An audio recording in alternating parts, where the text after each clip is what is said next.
when I got here, I joined an organization called the Miami Black Arts Workshop, which was based in Coconut Grove. It was founded in 1969 by art students at the University of Miami, African-American art students, who were basically very keenly aware of the fact that the University of Miami campus has a premier art museum, the Low Art Museum, which had never had an exhibition of African-American art. And that African-American art was basically not represented in galleries. It was not being represented in newspapers, by art critics and so forth. So they basically, their first action was to militate to get an art exhibition at the Low Art Museum. And that created quite the brouhaha at the time, but they succeeded. And following that victory, they realized that as worthy as their efforts were on campus, they really needed to have a presence in the community.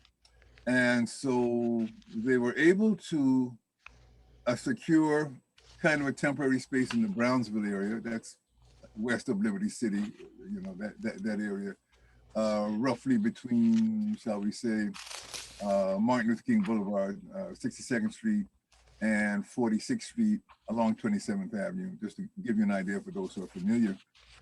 And following that, they were able to secure less temporary space in Coconut Grove, and then finally a more permanent space in Coconut Grove, a storefront on Grand and Douglas, for those who are familiar with the Coconut Grove area. Coconut Grove is the oldest part of Miami. It was really settled, this part of the history is lesser known, by Bahamians before it really became more of a quote unquote white area. The Bahamians were the ones who really provided the knowledge of the local, what kind of architecture do you build for this kind of climate? What are the local plants? What are the, how do you live in places like this? And I'm mentioning that because that kind of history ends up being sort of a microcosm, if you will, of the emergence of the art scene.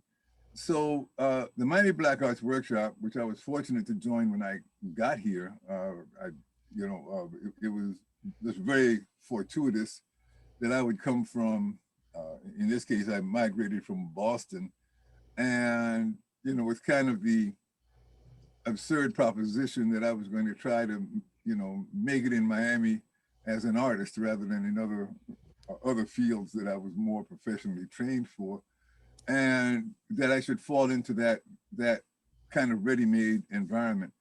And the Black Art Workshop really then became Miami's go-to incarnation of the Black arts movement of the time.